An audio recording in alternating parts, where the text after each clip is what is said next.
اللہ تعالیٰ کے بارے میں سوال، فرشتوں کے مومن سے سوالات، ربوبیت سے متعلق سوال۔ سیدنا براء ابن عازب رسول اللہ صلی اللہ علیہ وسلم سے روایت کرتے ہیں کہ آپ صلی اللہ علیہ وسلم نے فرمایا، اور جب میت کی روح اس کے جسم میں لوٹائی جاتی ہے تو اس کے پاس 2 فرشتے آتے ہیں، پھر وہ دونوں اسے بٹھاتے ہیں، پھر وہ دونوں اس سے کہتے ہیں تمہارا رب کون ہے؟ تو وہ کہتا ہے میرا رب اللہ ہے۔ اگر آپ دنیا میں رب کو پہچان جائیں گے انشاءاللہ تو وہاں جواب دینا مشکل نہیں ہوگا۔ عبودیت سے متعلق سوال، ڈال دیجیے اس میں، عبودیت۔ سیدنا انس بن مالک نبی صلی اللہ علیہ وسلم سے روایت کرتے ہیں کہ آپ صلی اللہ علیہ وسلم نے فرمایا، بے شک مومن جب اپنی قبر میں رکھا جاتا ہے تو اس کے پاس فرشتہ آتا ہے اور اس سے کہتا ہے تم کس کی عبادت کرتے تھے؟ پس اگر اللہ نے اسے ہدایت دی ہوتی ہے تو وہ کہتا ہے میں اللہ کی عبادت کرتا تھا۔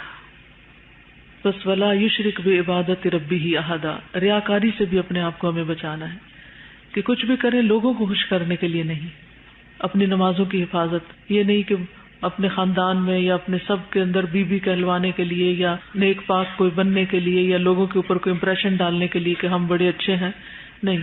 اگر یہ خیال آئے بھی تو اسے جھٹک دیں کہ پتہ نہیں اللہ کی نگاہوں میں میرا کیا مقام ہے۔ عقیدے سے متعلق سوال، سیدنا ابو ہریرہ سے روایت ہے، نبی صلی اللہ علیہ وسلم سے روایت کرتے ہیں کہ آپ صلی اللہ علیہ وسلم نے فرمایا، پس اسے کہا جاتا ہے کیا تو نے اللہ کو دیکھا ہے؟ تو وہ کہتا ہے کوئی ایک بھی اس لائق نہیں کہ وہ دنیا میں اللہ کو دیکھ سکے۔ اب یہ کون جواب دے پائے گا؟ جو یہ اس بات پر ایمان رکھتا ہے کہ لا تدرکہ الابصار۔ فرشتوں کا مومن کو جواب، سیدنا ابو ہریرہ نبی صلی اللہ علیہ وسلم سے روایت کرتے ہیں کہ آپ صلی اللہ علیہ وسلم نے فرمایا، تو اس کے لیے جہنم کی طرف ایک دریچہ کھولا جاتا ہے، پھر وہ دیکھتا ہے کہ آگ کا باز اس کے باز کو توڑ رہا تھا، یعنی ایک دوسرے کے اندر شعلے گھس رہے ہیں۔ اسے کہا جاتا ہے دیکھ جس سے اللہ نے تجھے بچا لیا۔ پھر اس کے لیے جنت کی طرف دریچہ یعنی کھڑکی کھولی جاتی ہے، وہ اس کی آب و تاب اور جو کچھ اس میں ہے اسے دیکھتا ہے۔ اسے کہا جاتا ہے یہ تیرا ٹھکانہ ہے، اور اسے کہا جاتا ہے تو یقین ایمان پر تھا اور اسی پر تو فوت ہوا اور انشاءاللہ اسی پر تو اٹھایا جائے گا۔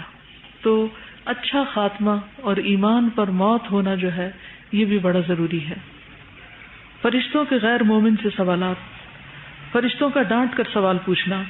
سیدنا انس بن مالک نبی صلی اللہ علیہ وسلم سے روایت کرتے ہیں کہ آپ صلی اللہ علیہ وسلم نے فرمایا، اور بے شک جب کافر اپنی قبر میں رکھ دیا جاتا ہے تو اس کے پاس ایک فرشتہ آتا ہے، پس وہ اسے ڈانٹتا ہے اور اسے کہتا ہے تو کس کی عبادت کرتا تھا؟ تو وہ کہتا ہے مجھے نہیں پتا، لا ادری، مجھے نہیں پتا کس کی عبادت کرتا تھا۔ تو یہ لا ادری کی کیفیت جو ہے نا کہ مجھے نہیں پتا، اس سے باہر نکلنے کی ضرورت ہے اور اللہ کی پہچان کی ضرورت ہے۔ غیر مومن کا جواب، سیدنا براء ابن عازب رسول اللہ صلی اللہ علیہ وسلم سے روایت کرتے ہیں جب غیر مومن کی روح اس کے جسم میں لوٹائی جاتی ہے تو اس کے پاس 2 فرشتے آتے ہیں، پھر وہ دونوں اسے بٹھاتے ہیں، پھر وہ دونوں اس سے کہتے ہیں تمہارا رب کون ہے؟ وہ کہتا ہے افسوس افسوس افسوس میں نہیں جانتا۔ آج دنیا میں کتنے ہی ایسے لوگ ہیں جن کو رب کا نہیں پتا اور انہوں نے بھی مرنا ہے، پھر ان کا کیا بنے گا؟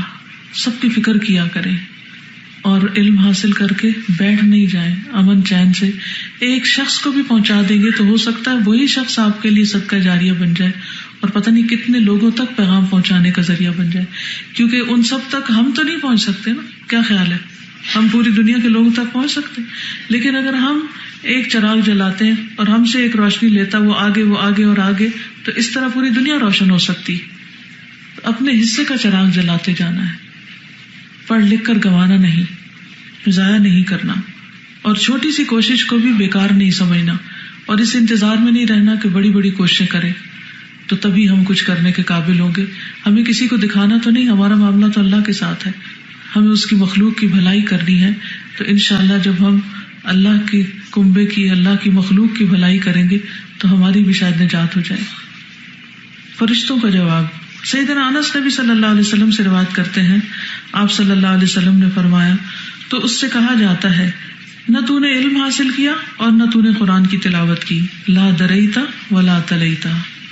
تو اس سے یہ پتہ چلتا ہے کہ ان باتوں کو یاد رکھنے کے لیے قرآن کی تلاوت کرتے رہنا چاہیے۔